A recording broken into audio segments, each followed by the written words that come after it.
Hi, hello, and welcome to Vertex of Abundance. My name is Priestess Gorgeous. I will be your oracle today, and I am here to brief you on the Mercury energy for the cycle.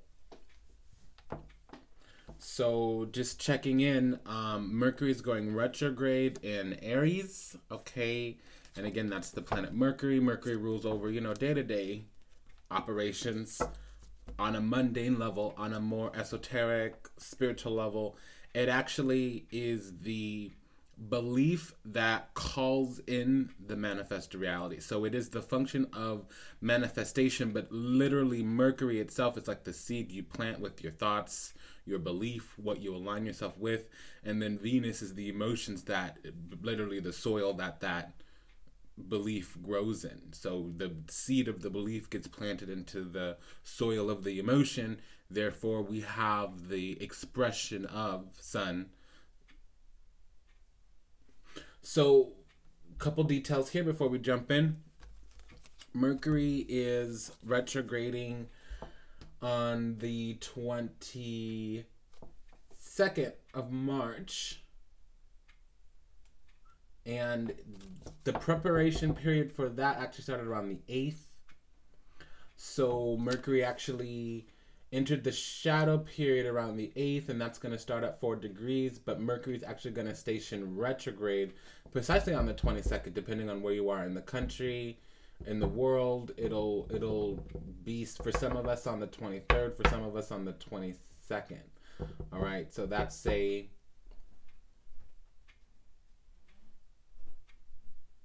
Thursday, and we're going to open the Stargate up here to Aries. Now, Aries is the concept and idea of mind over matter, okay? Funnily enough, that's where the sun is exalted. So Mercury is going to do something interesting because Mercury, whenever Mercury goes retrograde, it's a little bit more of an audit. And I was taught that, the planet comes to town. The planet literally physically incarnates, sometimes as a deity, and sometimes through us. Legba children. If you know Legba, Papa Legba, the opener of the doors.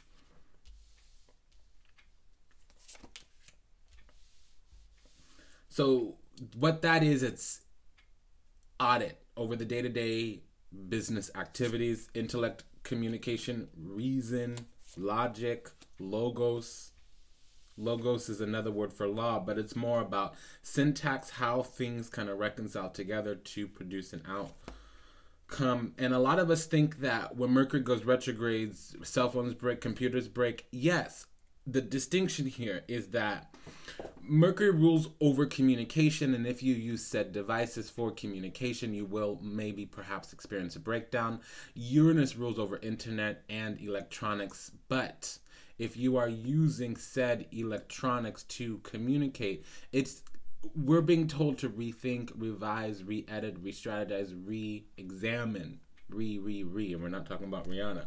So it's more of a, hey, address some of the communications. And when Mercury goes retrograde and things break down, it means they're not in alignment. And that's what this audit is. It's to see if we're in alignment. Oh.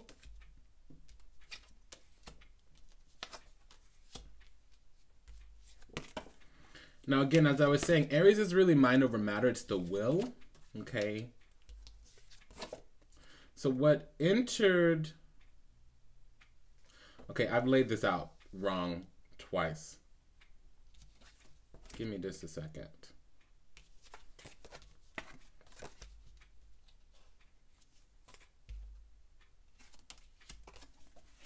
I was going right the first way. Okay, there we go. Awesome. So what entered through the gate here is we're opening up a Stargate in the Aries constellation. We know that who will be entering through the gate is Mercury, but who opened the gate up was the moon. So there's going to be some hidden processes that are coming clear. And I'm already detecting on my analysis that what's going on with this cycle is a lot of clarification of things that have been going on in the collective but behind the scenes.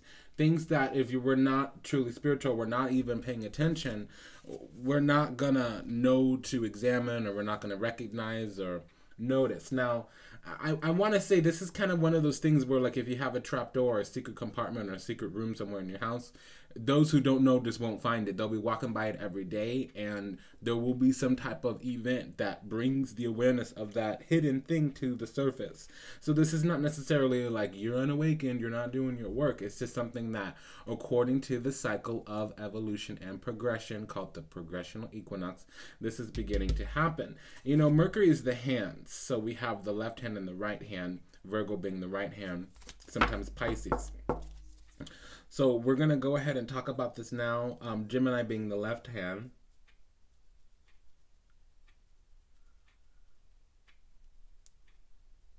So we're going to go ahead and get in here and see what the energies are talking about. So as I was saying, in the center of it all, we have some type of cycle, some type of process, some type of progress of recognition, realization. And what that's going to require from us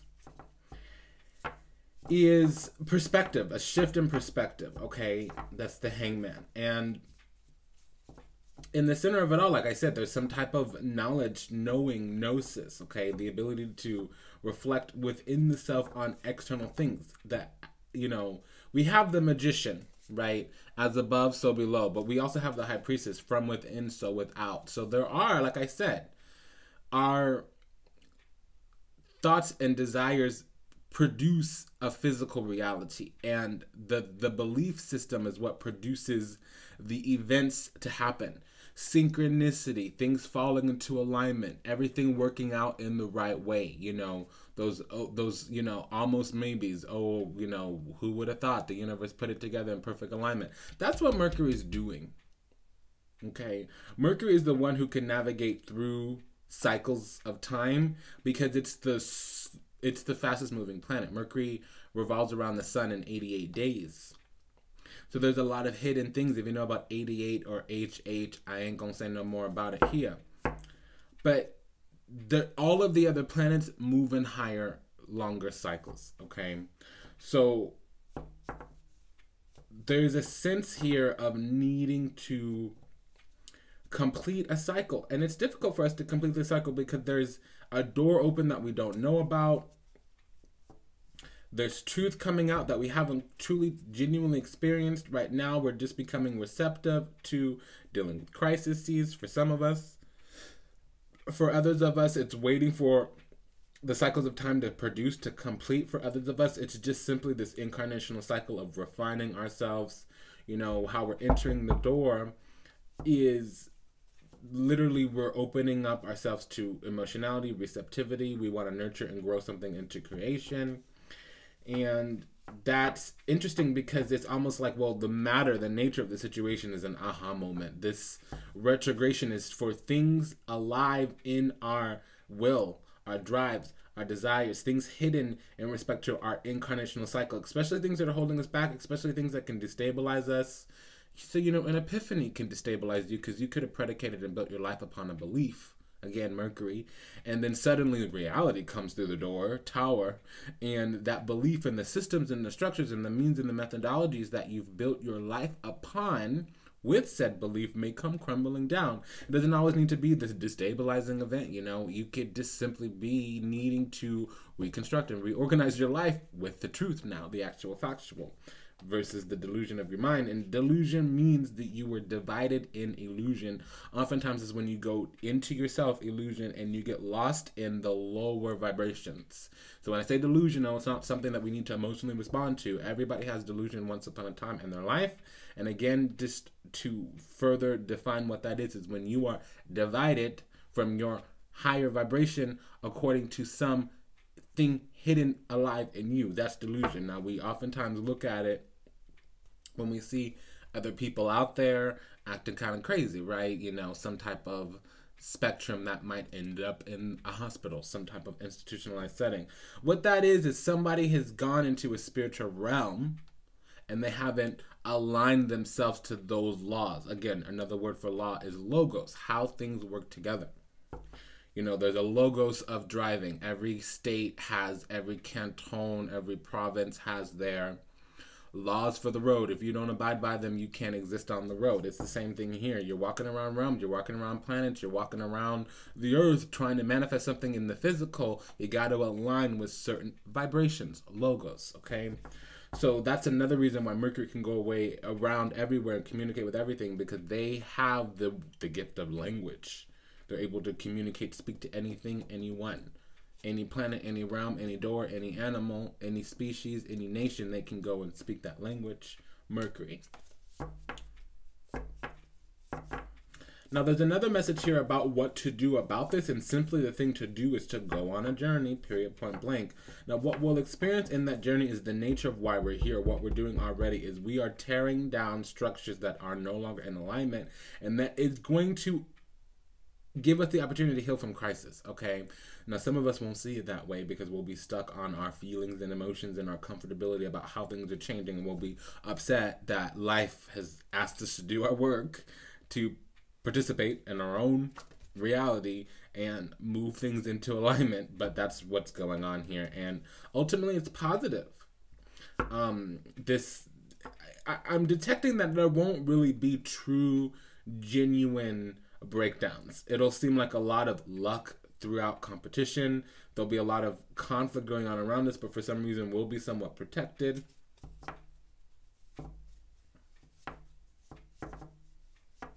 And the healing is when truth, enlightenment comes.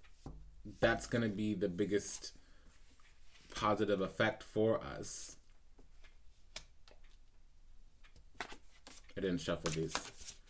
So this healing is also going to bring something. There's a cycle that we've been trying to close. We may be somewhat unaware of it. It would seem like we've been working through some type of timeline or grand cycle, great cycle, incarnational cycle, another word for great cycle. And it's almost all of a sudden Mercury's going to come through, going to enlighten us, illumine us on some things that we need to apply ourselves to, reconstitute, restructure, reevaluate, revise, etc. Rework. Okay. And once we even just go on the journey and align our belief system with that alignment, even if we haven't moved through most of that alignment, the pointing and standing in that direction and beginning to walk down that road will shift some things around. It's kind of like a door will open up and the universe will reach out to support. That's another thing that Mercury rules over. It means the universe is behind you, fully supporting you to manifest in the physical according to the 4 tools of the magician: drive, desires, vision, and will. Okay. Another word for desires could be passion. Well, desires is more like emotions, feelings, sensations. Drives is passion, ambition, motivation. That's drive. Will is your instinct, your determination, your surety. Belief also falls under will. Thoughts, believe it or not, fall under will. There's a whole big broad category. Swords. There's so many things that fall under swords. Willpower, intellect, reasoning, communication, belief. Pentacles. Okay, those are physical things. Believe it or not, emotions are physical. I know we talk a lot about emotions and cups, but those are really desires, what you're manifesting, attracting to you. Okay, so we're going to go ahead and get up in here. We're going to see what's on the menu for this Mercury retrograde. I'm laying the zodiac wheel. So we're continuing on with the opening up of the Stargate. Now, I do want to say the gift to give ourselves would be to surrender to whatever enlightenment that we need. We need to not lose hope, not become despaired when things get a little bit difficult or we feel like we're being told no or some sacrifice needs to happen, etc., etc. It's just to realize that things are happening on a larger scale that we're unaware of. Mercury is aware of that. So what's going to happen? So there's going to be a lot of doggedness, a lot of stuck energy, a lot of lethargy, a lot of really strong physical energy that comes to our drives, our desires, our passions, our ambitions. And it's almost like everything we're trying to create might be coming from a place of shadow or may have somewhat of a spiritual interference. And that's the area where we need to release. Doesn't mean we can't go after our hopes, our wishes, our dreams. But again, if we're not in alignment, our visions, our values, our mindset, our belief system, Okay, if those aren't in alignment, we're gonna have a lot of challenges because we don't have the proper tools. You know, if all you have is a hammer in your toolbox, everything is gonna look like a nail. So if you had one experience with a narcissist and they messed your life up because you were giving your power away, the moment you have an obstacle in another relationship, you're immediately going to start shouting the word narcissist. Maybe you're not going to do it, but that's the concept and idea, and that's what we need to avoid. If you had an issue once upon a time and that solution required a hammer, don't think that every other problem is going to require a hammer too. Be flexible, be fluid, have neutral, detached observation, okay? Be willing to go with the flow, go on the path of discovery. So like I said in recap here, Mercury actually stations retrograde tomorrow, the 22nd of April. It's going to continue moving retrograde until the 15th, the 22nd of March. Pardon me, 22nd of March at 16 degrees Aries, and it's going to continue moving retrograde until the 15th of April, and that's going to end and station direct at 4 degrees Aries, and will continue expediting the audit, the new awareness of the breakdowns in our foundations according to the day-to-day operations of the daily manifestation. That will end. We'll start seeing all the results pop out, pop up, pop out, come out to play right around the end of April, the 27th onwards to the 3rd.